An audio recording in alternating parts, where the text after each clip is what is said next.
So I guess you were relatively, young in your career when you started to work with Wasson and Hoffman. And how did that, on the road to Ellucis, and how did that even come about?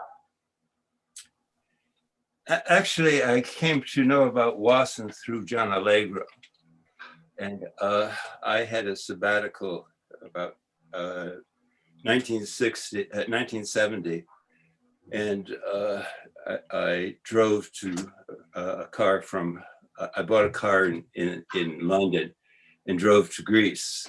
And in London, I saw a copy of Allegro's Sacred Mushroom and the Cross in a bookstore window. And so I bought other books to fill up the little Volkswagen with things to read. And so I read it in Greece, and I was intrigued by what he said about classical sources dealing with the Bacchanalia. I was not competent to judge what he was saying about Sumerian and things of that kind, but I did find what he said about Dionysus and Greek mythology intriguing, and I could check those sources. And so I found it.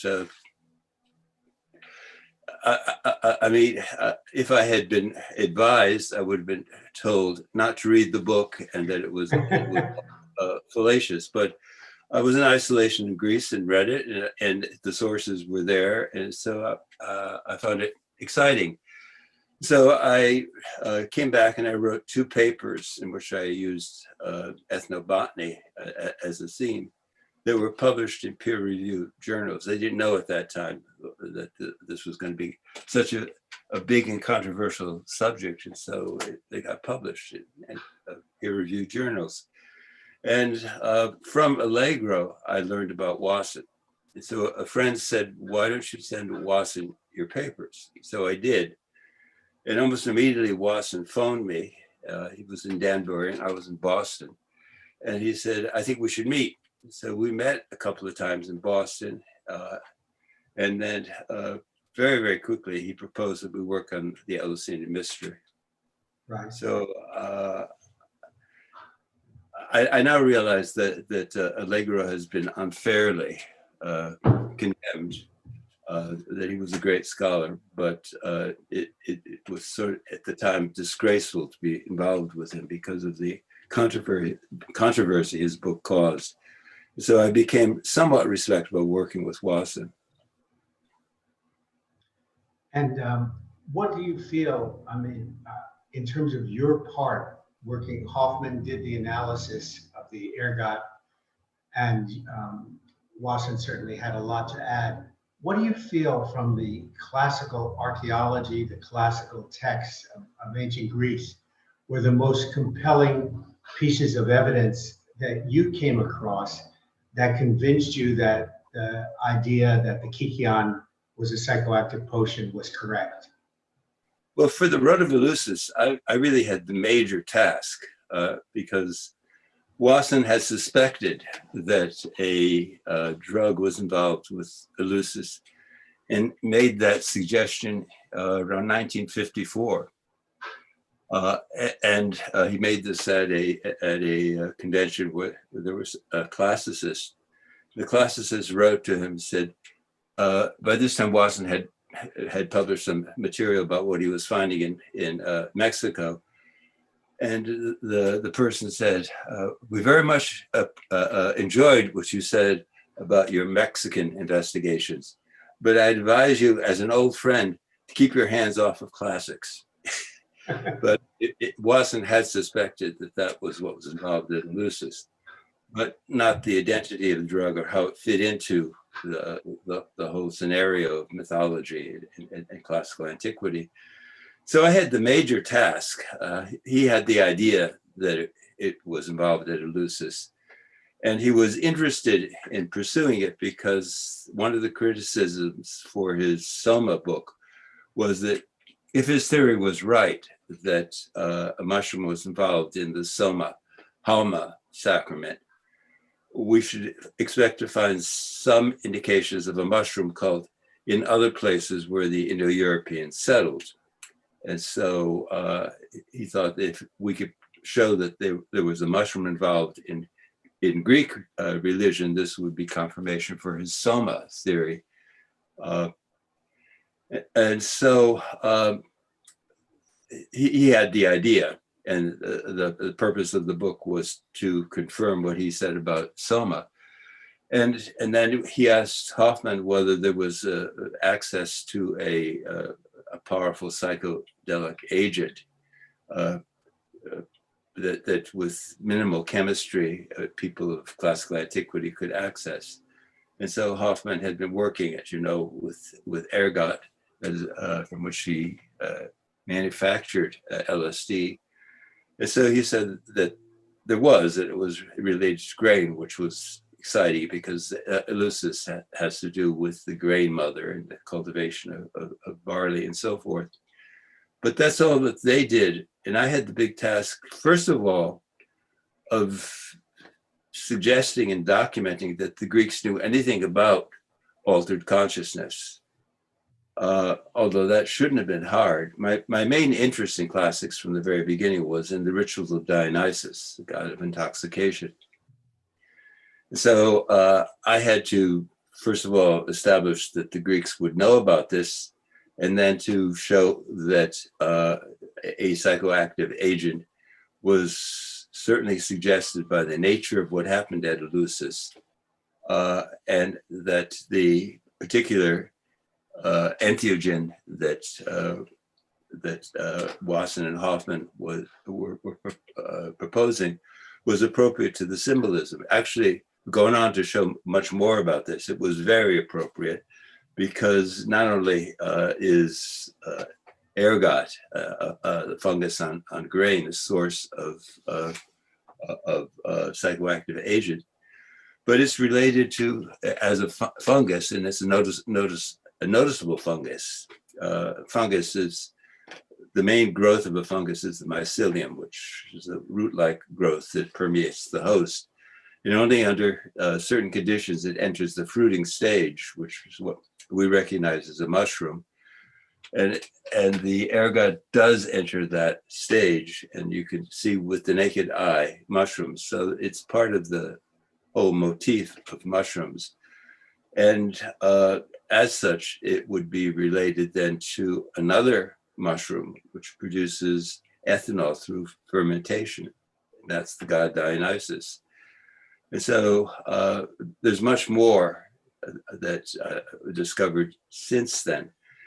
At the time, I was able to show that Greek wine was very intoxicating beyond its possible ethanol content, especially since they diluted it with 3 or 4 parts water, which is a strange sort of thing to do. Especially since the drinking of it wasn't so that you not become intoxicated. The drinking of it was in order to become intoxicated. So why would you dilute it with water? And so I was able from various sources to show that they flavored it with herbs, many of which could be shown to be psychoactive. But it was only many years later, when I was working on Dionysus in Thrace, that we came upon a Greek vase that had been saved because it was sequestered in a cemetery. And it showed the mixing of wine. And a person is holding up a mushroom for the priest to approve. And on the other side of it, we see people adding things to the wine, some vines. And so we actually have a picture of the addition of a mushroom. As you might expect, why not? Because the whole point of the alcoholic drink was that it was a mediation between primitivism and civilization. That's why drinking wine is a civilized sort of thing.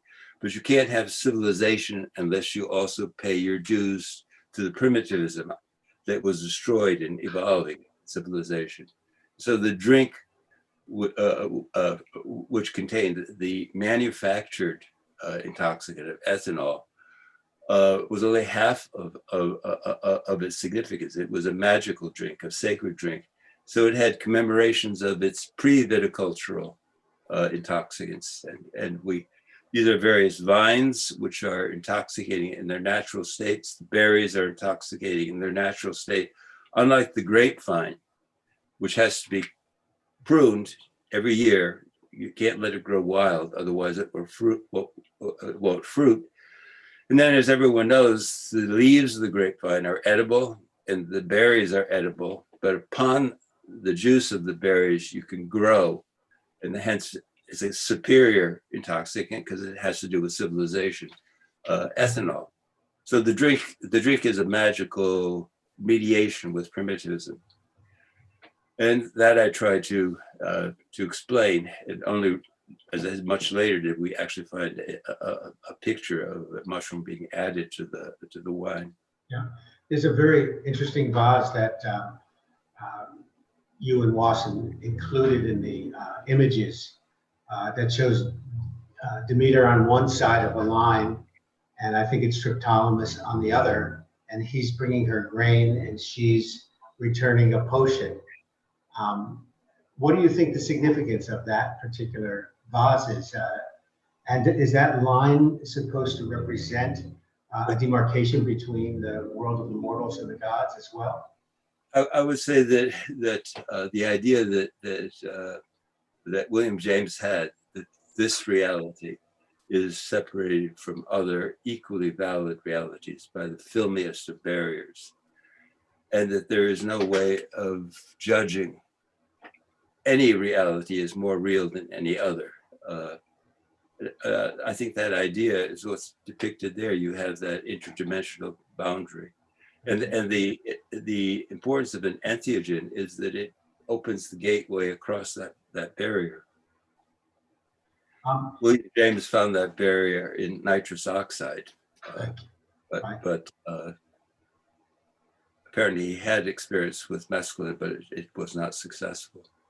Aside from the archaeological evidence and these images, what about in the text? I mean, the birds, the hymn to Demeter, other texts that you reviewed. Did you find textual evidence in the classical literature that also proved, or at least strongly suggested, a psychoactive potion or experience? That's what I tried to document. But I pointed out that we found the vase with the mushroom being added to the wine. Yes. You probably know about Brian Murarescu's book, I do. The Immortality Key. And he was able to discover, we went to visit the archaeologist, that in Catalonia, southern Spain, an archaeologist has been excavating a Greek colonial site from the 4th century before the Common Era. And in a household shrine, they found it's obvious that it was a shrine dedicated to Demeter Persephone, because they found images of the goddess. But they also found tiny little drinking cups. The cup is nothing that you would drink anything with. You would think that this must be a child's play set, tea set, that sort of thing. It's very, very tiny. But the archaeologist, her name is Enriqueta Pons. She was working with a younger colleague who had a background in chemistry, and he discovered that there was residue in these little cups of ergot-infested grain, which would mean that we have archaeological evidence now. I mean, the cup is so small that you would never drink anything from it except a dose. Right. And it would have to be quite powerful because it only contains about a tablespoon. Right. So Brian described this as part of the greater Greek colonies. And how far-ranging were these Greek colonies? I mean, all the way to Spain, obviously. Yes. And to the east? The Greeks settled Marseille and obviously the coast of Spain as well. Right. Brian, in his book, interesting is they maintained contact with motherland, Greece, because even though this was a very on the frontier of civilization, settlement, they had imported for this sanctuary an altar carved out of Pentelic marble. So it came from Athens. Right. Brian mentions in his book that the chief archaeologist at Ellucis would not allow this archaeological chemical analysis to take place there. Do you find this strange for an archaeologist to have this position, and what's the rationale there? Absolutely stupid, but the rationality is political. Taking drugs has a bad reputation. And Greece depends heavily on tourist money. They are afraid that if people thought that at Ellucis, the initiates drank a psychoactive potion, it would affect tourism. It's stupid because if people knew that, they would actually find it interesting. If people, your belief is if they knew there was a psychoactive connection there, the tourists might. Absolutely. We started what we called the Gaia Project. The Ellucis is not one of the major destinations for tourism. And that's because all of the other major destinations have a foot in the present and the future, as they say. So at Delphi, Psychianos, a Greek poet, made it a center for poetry recitations. And of course, Olympia, the Olympic Games, have moved on to the modern era. And so we thought that we would do something of this sort for Ellucis and make it a place that would renegotiate, as we termed it, the contract with our planet, with Mother Earth. Right. So that it would be a place for environmental studies and for appreciation for the natural state of our planet, which we have desecrated by civilization. And this is very much part of the Eleusinian myth, right? Because the first plowmen who plowed the earth, and the plow, a primitive plow is merely a stick, and the metaphor is very clearly that you're sticking a penis into the bulb of earth. So you're copulating with earth in order to clear the wilderness. Don't let it be the way it is naturally, but to turn it into civilization. That was an affront to Mother Nature and to primitivism. So the first plowman was sacrificed. Mm-hmm. And this was ritualized so that every year you repeated this primordial intrusion upon the sanctity of Mother Earth by plowing a special sacred plot at Ellucis. But the plowman, of course, doesn't like to be killed anymore. And so an animal was killed in his name. But you have to give back to primitivism if you intend to have civilization. And this was the ethic that we thought would be the basis of the new identity for Eleusinus, the modern pronunciation of Ellucis. And so as part of this, we wanted to have a new museum complex and to establish a center for studies relating to this renegotiation of the contract with Mother Earth. Now that's a pretty innocuous but rather altruistic and motive, but we could not get the Minister of Culture to put her support behind it because she suspected that we wanted to make it into a drug den. Mm-hmm. It's interesting. I mean, bad for tourism. Yeah, in LSD, My Problem Child, and several other places, Albert Hoffman harkens back to Ellucis as a model for what we could see with the revival of psychedelics, the entheogenic reformation, that Ellucis could become a model for integrating psychedelics into our contemporary world.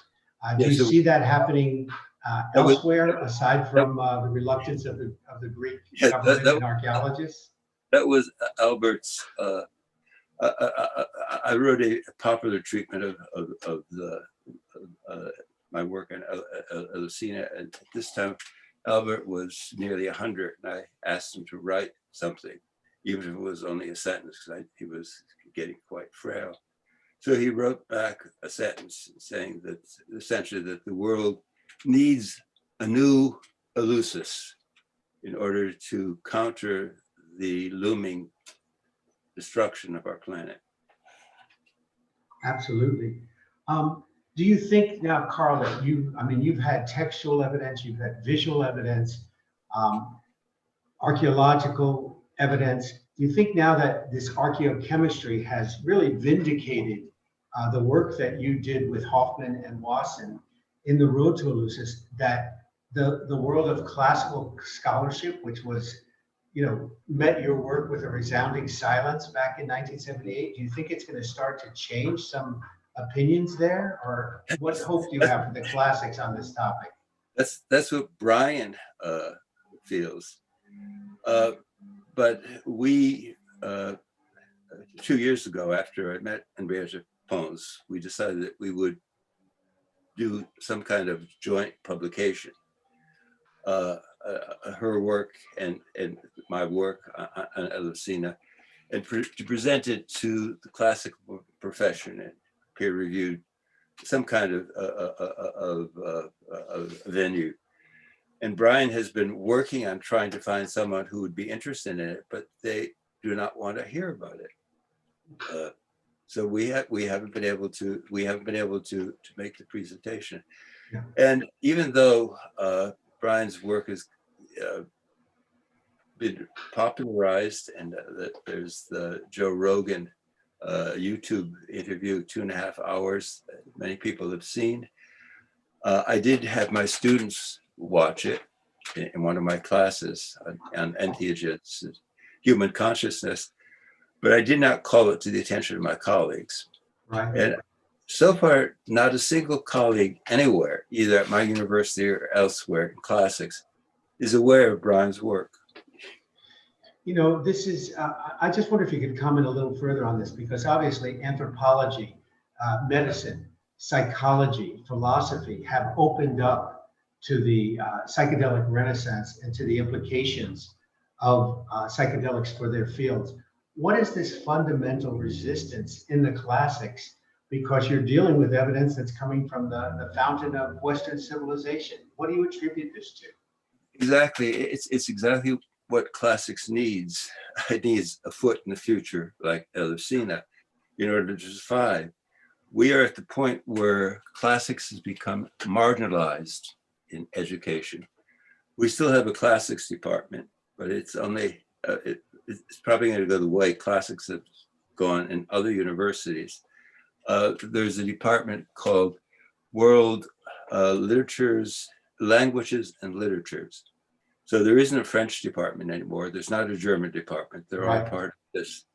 And it's very hard to explain why classics, which is a language and a literature, should just be subsumed in that. Whereas classics used to be, and really should be, a separate entity, because it had a very special area of study. It has to do with the origins of the study of man as the humanities. Right. Carl, you've established with some other very eminent people in the field of psychedelics, the Wasson Ruck archives. How will this be different from the substantial Gordon and Tina Wasson archives at Harvard University? What do you hope to accomplish with Wasson West? So there is another problem. When Wasson gave his library to Harvard University, it was housed in a separate suite of rooms.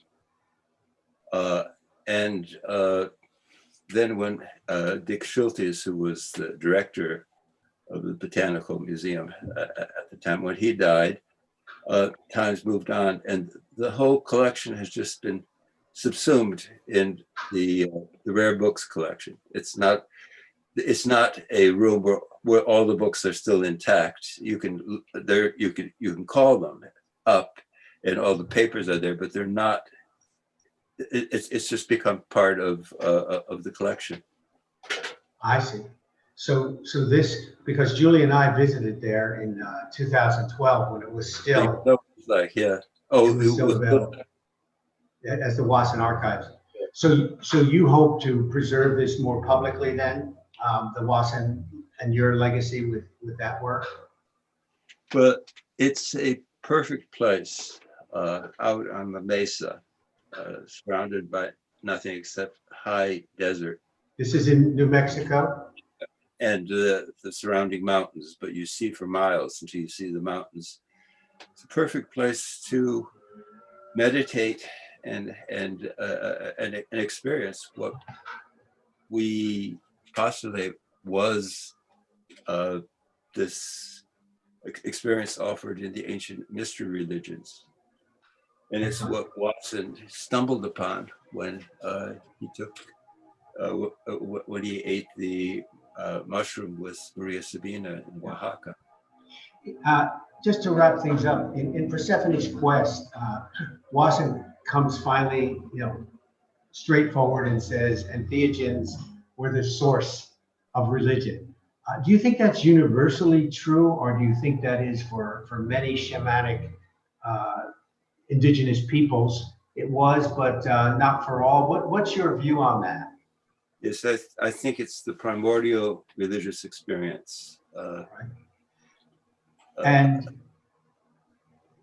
did you want to comment further?